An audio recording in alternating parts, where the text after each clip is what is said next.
Alright, so let's get started.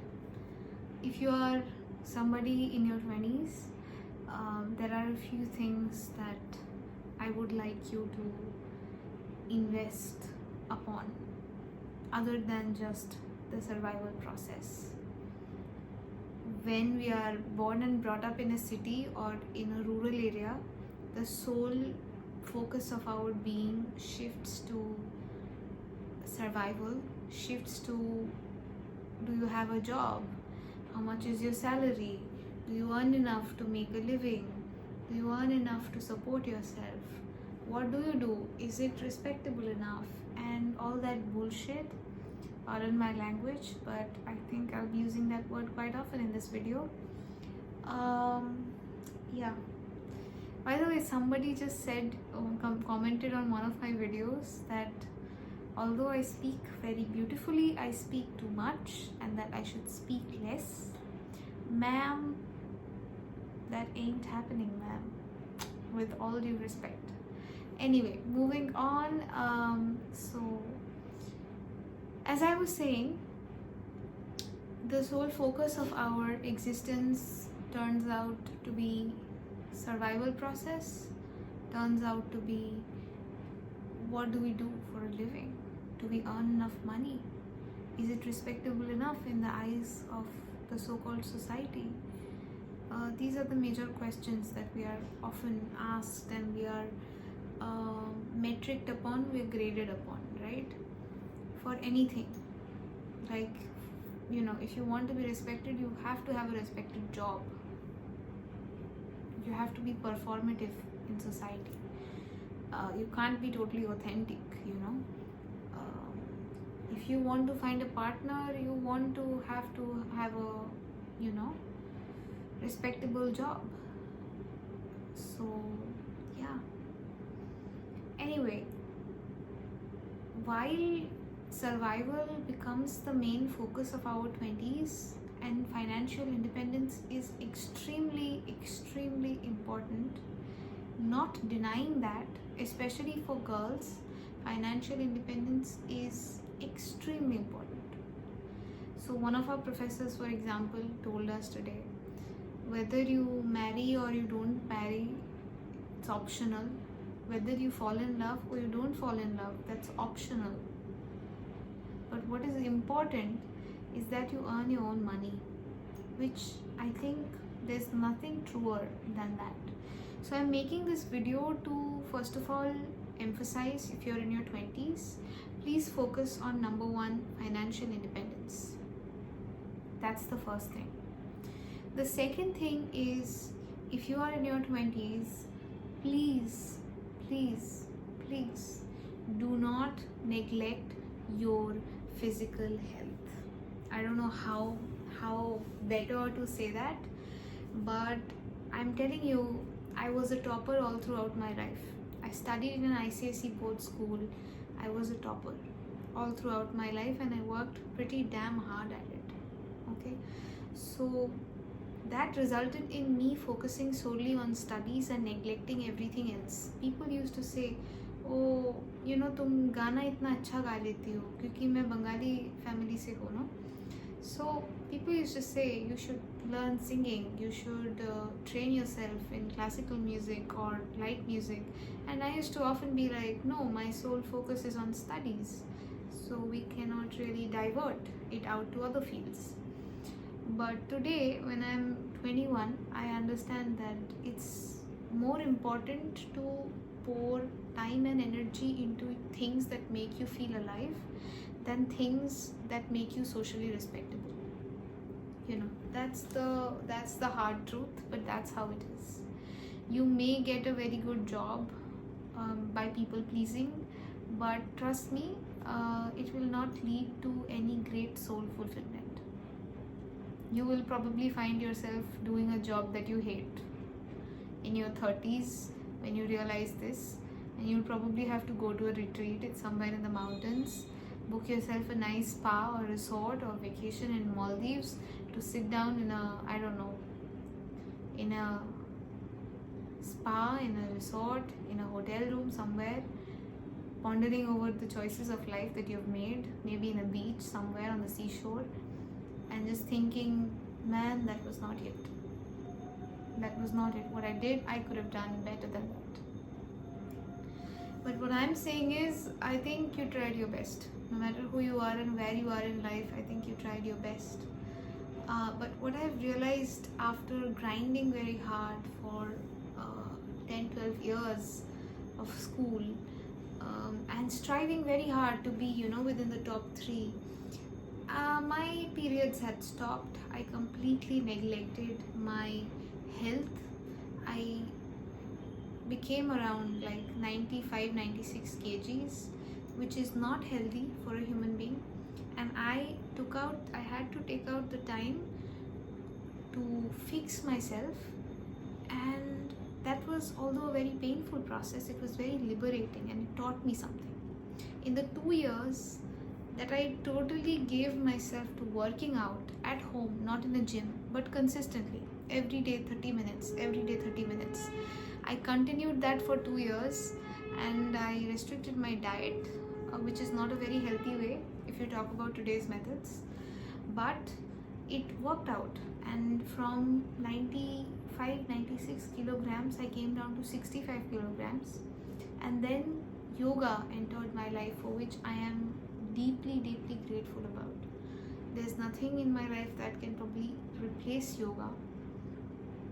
And only after these things impacted my life did I understand what were things that I was doing wrong. I understood that I was focusing too much on things that matter too little in the long run.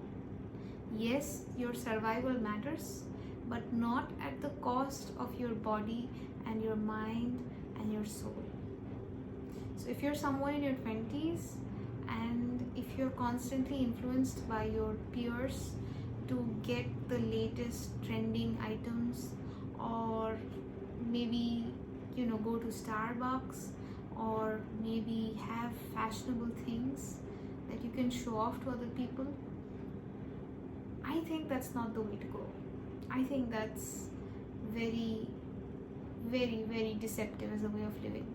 What you can instead do is focus on your physical health, focus on your mental health, focus on your emotional health, and if and when you focus on these 3 things, eventually a question will arise in your mind that I'm not still fulfilled, so what next?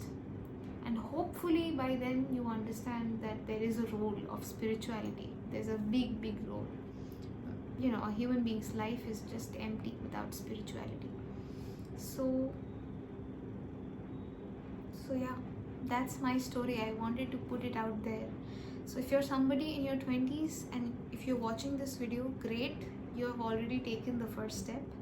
The second step would be to be a little more consistent and disciplined, and to push yourself every single day.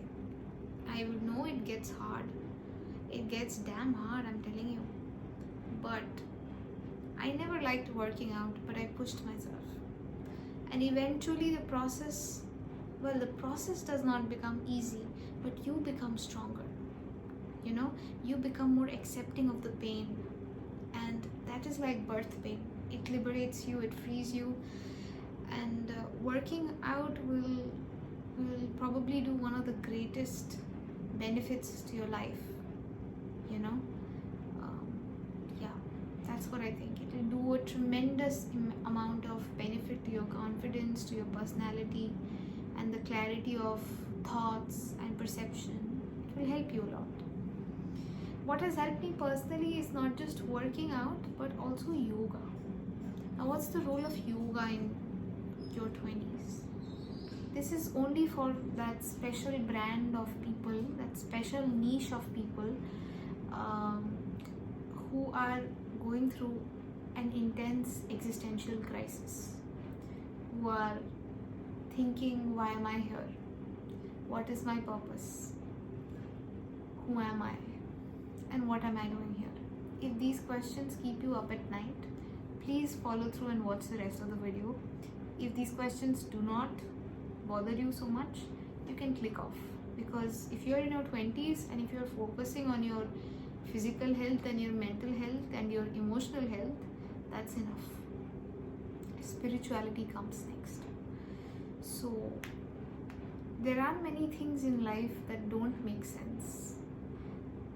For example, it does not make sense that I am making a YouTube video right now sitting on a planet that is just a rock floating through the empty space that we call as cosmos, sky, and we don't know where it is going. We don't know where this is all going.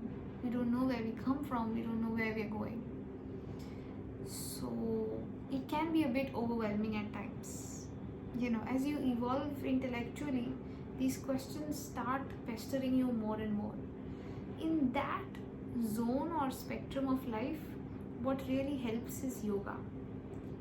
If you happen to come in touch with genuine yoga, I'm not talking about the Americanized version of yoga, where yoga is presented to you just in the form of distortions, like distorting your body to certain postures. I'm not talking about that kind of yoga. I'm talking about Indian yoga, because yoga was invented and it was transmitted and taught to us in India by ancient people like sages, rishis, munis, yogis, realized human beings. So we're talking about that yoga. If you can invest some time in doing Hatha yoga, which is a form of yoga that aims to balance your Ida and your Pingala, so your left side and your right side, then or the sun and the moon, Ida is your right side, Pingala is your left side. So Ida is correlated with the sun and Pingala with the moon. So if you can practice Hatha yoga, especially before you're 33, as Sadhguru has often said, it will be of immense benefit. And there are challenges that people find very difficult to ride in life. Once you hit a certain age, your body starts to slow down. So physical challenges, mental challenges, your quarter life crisis, and the existential crisis that hits you hard at 30, everything can be taken care of in such a smooth way if you just learn a little bit of Hatha yoga, and if you can invest at least 15-20 minutes of your 24 hours to meditation. Where can I learn meditation? I don't have time. I've got work to do. No, there's no such thing. If you're really, really willing to do something, you will find out time. There's no ifs and buts to it. Initially, do not expect any results, because it doesn't work like that. You keep doing it, keep doing it, keep doing it, at least for a year.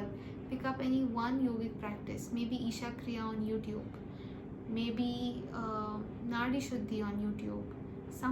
Pick something up, maybe Upa Yoga, maybe Yoga Namaskar, and do it consistently for a year, and you will see how it benefits you systematically but gradually, but very steadily, very thoroughly. So yoga is like this ladder, and the ladder takes time to build up, but once it actually builds on itself, you will see the ladder will take you to freedom. Not to heaven, to freedom. Things that would bother you previously will not bother you anymore. You will become a lot more chill, a lot more nonchalant. There are so many people in my life who keep on telling me, oh, how are you so chill in exams? Because when I go to exam halls and stuff, I'm usually like, okay. So I'm very chill. People cannot fathom that. My friends from college, they cannot understand how is this girl not freaking out, because we have 6 months of a semester, but usually it gets shortened down to 2 or 3 months, and then we have like exams going on all the time. But from the very first day of college, I realized that society can do anything to you, but if you get triggered by everything, that means the remote control of your emotions and your thoughts is not with you, it's with somebody else. You've given that power to somebody else to make you angry, to disappoint you. So yeah, now I'm just chill most of the times. 99, I'm not perfect, but 99% of the times, yes.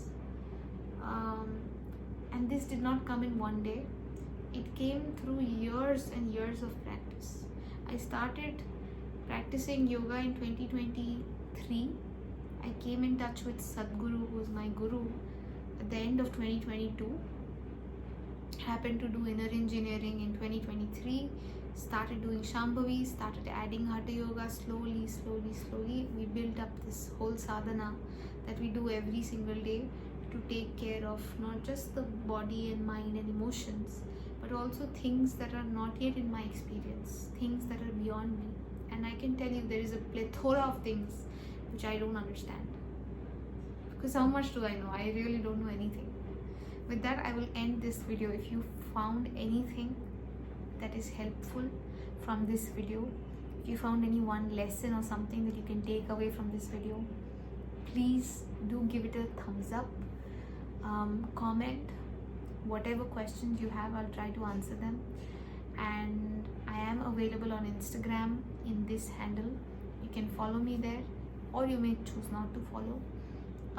But if you found anything useful, please pick it up and start applying it to your life in small steps. And within 6 to 8 months, I can guarantee that you will be a lot better in terms of a human being that you are in those 8 months. If you keep working at it without looking back too often at the results, I promise you will have great results. It's like if you want flowers, you have to tend to the soil. You have to tend to the roots, the stem, the filth, the sunlight, the air. You cannot spray perfume and expect flowers. You have to tend to the garden. So patience and time, my loves. With that, I bid you a goodbye.